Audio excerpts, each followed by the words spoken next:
భవిష్యత్తులో 3 ఫార్మాట్లలో టీమిండియా వేర్వేరు జట్లతో బరిలోకి దిగుతుందని నయా head coach Gautam Gambhir hint ఇచ్చాడు. టీ20 ప్రపంచ కప్ 2024 విజయంతో రాహుల్ ద్రావిడ్ పదవీకాలం ముగియడంతో కొత్త హెడ్ కోచ్గా గౌతమ్ గంభీర్ బీసీసీఐ ఎంపిక చేసిన విషయం అందరికీ తెలిసిందే. ఈ నెలాఖరులో ప్రారంభమయ్యే శ్రీలంక పర్యటనతో హెడ్ కోచ్గా గౌతమ్ గంభీర్ తన బాధ్యతలను అయితే స్వీకరించనున్నాడు. ఈ పర్యటనకు బయలుదేరే ముందు సోమవారం చీఫ్ సెలెక్టర్ అజిత్ అగర్కర్తో కలిసి గౌతమ్ గంభీర్ మీడియాతో మాట్లాడాడు. టీమిండియా భవిష్యత్ ప్రణాళికల గురించి వెల్లడించాడు. భవిష్యత్తులో టీ20, వన్డేలు, టెస్టులు టీమిండియా వేరు జట్లతో బరిలో దిగే అవకాశం ఉందని తెలిపాడు. అయితే ఇప్పుడే ఈ విషయంపై స్పష్టత ఇవ్వలేమని చెప్పుకొచ్చాడు. అలాగే అంతర్జాతీయ టీ20ల నుంచి రిటైర్మెంట్ ప్రకటించిన సీనియర్ బ్యాటర్లు రోహిత్ శర్మ, విరాట్ కోహ్లీ, రవీంద్ర జడేజా టీమిండియా నుండి ఆడబోయే వన్డేలు, టెస్టులు చాలా మ్యాచ్లకు అందుబాటులో ఉంటారని భావిస్తున్నానని కొత్త చీఫ్ కోచ్ గౌతమ్ గంభీర్ చెప్పాడు. 2027 వన్డే ప్రపంచ కప్లో ఆడేందుకు వాళ్ళు ఫిట్గా ఉంటారని ఆశిస్తున్నానని కూడా చెప్పుకొచ్చాడు. భారత జట్టు ప్రధాన కోచ్గా నియమితుడైన తర్వాత తొలిసారి మీడియాతో మాట్లాడిన గౌతమ్ గంభీర్ ఫాస్ట్ బౌలర్ బుమ్రా పనిభార నిర్వహణ ముఖ్యమని చెప్పాడు. అదే సమయంలో రోహిత్ శర్మ, విరాట్ కోహ్లీ క్రమం తప్పకుండా ఆడాలని కోరుకుంటున్నట్లు తెలిపాడు. ఈ విషయం ఇంతకు ముందు కూడా చెప్పాడు.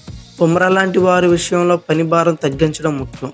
ఇక బ్యాటర్ల నుంచి మంచి ఫామ్లో ఉంటే అన్ని మ్యాచ్లు ఆడచ్చు. విరాట్ కోహ్లీ, రోహిత్ శర్మ టీ20లకు క్రికెట్ వీడ్కోలు పలికారు.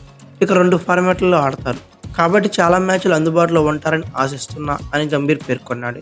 బుమ్రా అరుదైన బౌలర్ అని, అతడి విషయంలో జాగ్రత్తగా ఉండాలని చెప్పాడు. బుమ్రాని ఎప్పుడు తాజాగా ఉంచడం మా బాధ్యత, అందుకే పని భార నిర్వహణ. బుమ్రాకు ఒకటే కాదు, చాలా ఫాస్ట్ బౌలర్లకు ఈ నిర్వహణ చాలా ముఖ్యమని చెప్పుకొచ్చాడు. కీలక సమరాలలో రాణించగలమని టీ20 ప్రపంచ కప్, వన్డే ప్రపంచ కప్లో కోహ్లీ, రోహిత్ నిరూపించుకున్నారు. వాళ్ళిద్దరిలో ఇంకా చాలా క్రికెట్ ఉంది. రాబోయే ఛాంపియన్స్ ట్రోఫీ, ఆస్ట్రేలియా పర్యటన వారికి ప్రేరేపిస్తాయని, 2027 ప్రపంచ కప్ ఆడేందుకు వాళ్ళు ఫిట్నెస్ కాపాడుకుంటారని ఆశిస్తున్నా అని భారత టీ20 జట్టుతో కలిసి శ్రీలంక బయలుదేరే ముందు గంభీర్ చెప్పాడు. అయితే ఫిట్నెస్, ఆటగాళ్ల అభిప్రాయాలు నిలకడగా అందుబాటులో ఉండటం వంటివి హార్దిక్ పాండ్యాను కాదని, సూర్యకుమార్ యాదవ్ను టీ20 కెప్టెన్గా నియమించడానికి కారణమయ్యాయని selection committee chairman Ajit Agarkar అన్నాడు. కెప్టెన్గా సూర్యకుమార్ యాదవ్ ఎందుకంటే అర్హత ఉన్న ఆటగాళ్ళు అతడు ఒకడు. డ్రెస్సింగ్ రూమ్ నుంచి కూడా ఎన్నో అభిప్రాయాలు వచ్చింది. సూర్య మంచి క్రికెటింగ్ బుర్ర ఉంది, అలాగే అతడు ప్రపంచంలోని అత్యుత్తమ టీ20 బ్యాటర్లో ఒకడని చెప్పుకొచ్చాడు. ఓ కెప్టెన్ అన్ని మ్యాచ్లు ఆడగలిగేలా ఉండాలి. సూర్యకుమార్ యాదవ్ కెప్టెన్ అయ్యే అర్హత ఉందనే మేము భావించాం. అతడు తన పాత్రలో ఎలా ఎదుగుతాడో ముందు మనం చూస్తాం.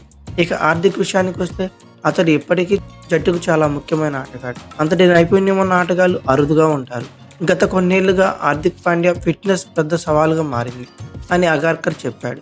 శ్రీలంక పర్యటనకు ఆల్రౌండర్ జడేజాను తప్పించలేదని అది కూడా చెప్పుకొచ్చాడు. ఈ విషయంపై తామే ముందు వివరణ ఇవ్వాల్సిందని పేర్కొన్నాడు. భారత జట్టుకు అది చాలా ముఖ్యమైన ఆటగాడని అన్నాడు. వచ్చే ఏడాది ఫిబ్రవరి ఐసీసీ ఛాంపియన్స్ ట్రోఫీ ఉంది. అలాగే వన్డే ఫార్మాట్తో జరిగే ఈ మెగా టోర్నీకి జట్టు కూర్పు గురించి ఒక ప్రణాళిక రావాలని, విశ్రాంతి తీసుకోవాలని భావించిన కోహ్లీ, రోహిత్లను సైతం లంక వన్డే సిరీస్కి ఎంపిక చేశారు. కానీ జడేజాను మాత్రం పక్కన పెట్టారు. దీంతో రవీంద్ర జడేజాను పక్కన పెట్టారని, అక్షర్ పటేల్, వాషింగ్టన్ సుందర్ని స్పిన్ ఆల్రౌండర్లుగా జట్టులో కొనసాగించడానికి నిర్ణయాలు తీసుకున్నారని వార్తలు వచ్చాయి. అయితే జడేజాను తప్పించలేదని, సెప్టెంబర్ నుంచి కీలక టెస్ట్ సిరీస్లు మొదలు కానున్న నేపథ్యంలో విశ్రాంతి ఇచ్చామని గౌతమ్ గంభీర్ అయితే పేర్కొన్నాడు.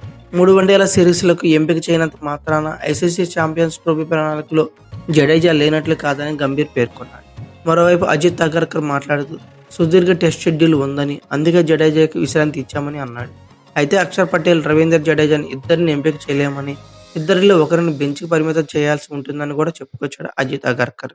ఇక అలాగే వైస్ కెప్టెన్ శుభ్మాన్ గిల్ అనుభవం ద్వారా అలాగే సీనియర్ ఆటగాళ్ల నుంచి నేర్చుకోవాలని సెలెక్టర్లు కోరుకుంటున్నారని అజిత్ అగర్కర్ చెప్పుకొచ్చాడు. అతన్ని 3 ఫార్మాట్ల ఆటగాడిగా తాము భావిస్తున్నామని అన్నాడు. గాయాలు, ఫామ్ కోల్పోవడం వల్ల ప్రత్యామ్నాయ కెప్టెన్ కోసం చూసినప్పుడు సవాళ్లు ఎదురయ్యే పరిస్థితి ఉండకూడదని అగర్కర్ అభిప్రాయపడ్డాడు. గిల్ మంచి నాయకత్వ లక్షణాలు ప్రదర్శించాడు. భవిష్యత్తు అవసరాల కోసం అతడికి అనుభవం అవసరమని మేము భావించాం, కానీ దేనికి గ్యారంటీ ఉండదు. కానీ ప్రస్తుతానికైతే గిల్ గురించి మా ఆలోచన ఇది అని చెప్పుకొచ్చారు. ఇటీవలే ముగిసిన జింబాబ్వే పర్యటనలో అద్భుత ప్రదర్శన కనబరిచిన రుతురాజ్ గైక్వాడ్, అభిషేక్ శర్మలతో పాటు వన్డే సిరీస్లకు సంజు శాంసన్ దూరం పెట్టడంపై అగర్కర్ మీడియా ప్రతినిధులను ప్రశ్నించారు. అయితే ప్రతి ఆటగాడిని ఆ జట్టులోకి తీసుకోవడం కష్టమేదని చెప్పుకొచ్చాడు అగర్కర్. రుతురాజ్ గైక్వాడ్, అభిషేక్ శర్మ, సంజు శాంసన్లే కాదు, ఇతర ఆటగాళ్లు కూడా జట్టులో స్థానం కోల్పోతే బాధపడతారని తెలుసు. టీ20 ప్రపంచ కప్ 2024లో రింకు సింగ్ కూడా ఇలానే బాధను అనుభవించాడని గుర్తు చేసుకున్నాడు. కొన్నిసార్లు అద్భుత ప్రదర్శన చేసినా జట్టులో చోటు దక్కించుకోవడం కష్టమని తెలిపాడు. ఏ ఆటగాడైనా జట్టులో చోటు కోల్పోతే కష్టంగానే ఉంటుందని, అలాగే రింకు సింగ్ను చూస్తే ఈ విషయం అర్థమవుతుంది. టీ20 ప్రపంచ కప్ ముందు రింకు సింగ్ అసాధారణ ప్రదర్శన అయితే కనబరిచాడు. కానీ అతనికి టీ20 ప్రపంచ కప్ జట్టులో చోటు దక్కలేదు. సెలెక్టర్లుగా జట్టులోకి 15 మంది ఆటగాళ్లను మాత్రమే తీసుకోగలం. టీమ్ కాంబినేషన్కు తగ్గట్లు ఆటగాళ్లను ఎంపిక చేస్తాం. ఈ క్రమంలో కొన్నిసార్లు అద్భుత ప్రదర్శన కనబరిచినా సరే ఆటగాళ్లకు అవకాశం దక్కదు. అభిషేక్ శర్మ, రుతురాజ్ గైక్వాడ్, సంజు శాంసన్ల పరిస్థితి కూడా ఇదే అని అజిత్ అగర్కర్ వివరణ అయితే ఇచ్చాడు. విరాట్ కోహ్లీ అంటే అతనికి ఎంతో గౌరవం ఉందని టీమిండియా నయా కోచ్ గౌతమ్ గంభీర్ పేర్కొన్నాడు. కోచ్గా బాధ్యతలు అందుకున్న గంభీర్ ఇవాళ తొలిసారిగా మీడియా సమావేశంలో పాల్గొన్నాడు. మీడియా అడిగిన ప్రశ్నలకు వివరణ కూడా ఇచ్చాడు. కోహ్లీతో తనకు మంచి సంబంధం ఉందని, ఆ అనుబంధాన్ని ప్రపంచానికి తెలియజేయకపోవట్లేదని అన్నాడు. టీఆర్పీ కోసం, పెంచడం కోసం రిలేషన్షిప్ల గురించి కబుర్లు చెప్పనని పేర్కొన్నాడు. ఓ ఆటగాడిగా విరాట్ కోహ్లీపై తనకు అపారమైన గౌరవం ఉందని గౌతమ్ గంభీర్ చెప్పుకొచ్చాడు. Kohli world class player, world class athlete అని కొనియాడాడు. దేశం కోసం ఇద్దరం కలిసి పోరాడడానికి సిద్ధంగా ఉన్నామని చెప్పుకొచ్చాడు. 140 కోట్ల మంది భారతీయుల తరపున టీమిండియాకు ప్రాతినిధ్యం వహిస్తున్నామని, జట్టుకు విజయాలు అందించడానికి ప్రయత్నిస్తామని చెప్పుకొచ్చాడు. ఐపీఎల్లో విరాట్ కోహ్లీ, గౌతమ్ గంభీర్ల మధ్య గొడవలు జరిగిన విషయం అందరికీ తెలిసిందే. 2013, 2015లో వీరిద్దరి మధ్య తీవ్ర వాగ్వాదం అయితే చేసుకుంది.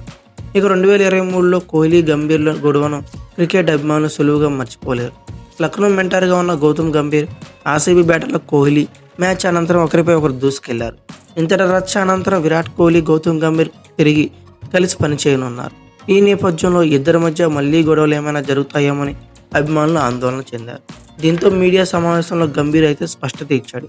కాగా 2011 వన్డే ప్రపంచ కప్ విజేత జట్టులో కోహ్లీ, గంభీర్ సభ్యులుగా కూడా ఉన్నారు. దూకుడుగా ప్రత్యర్థిపై మీదకు దూసుకెళ్లే ఈ ఇద్దరు ఢిల్లీకి చెందిన వాళ్ళని చెప్పుకోవచ్చు. ఇక 2006లో ఫస్ట్ క్లాస్ క్రికెట్లో కోహ్లీ అరంగేట్రం చేసినప్పుడు గంభీర్ ఢిల్లీ యూనిట్లోనే ఉన్నాడు.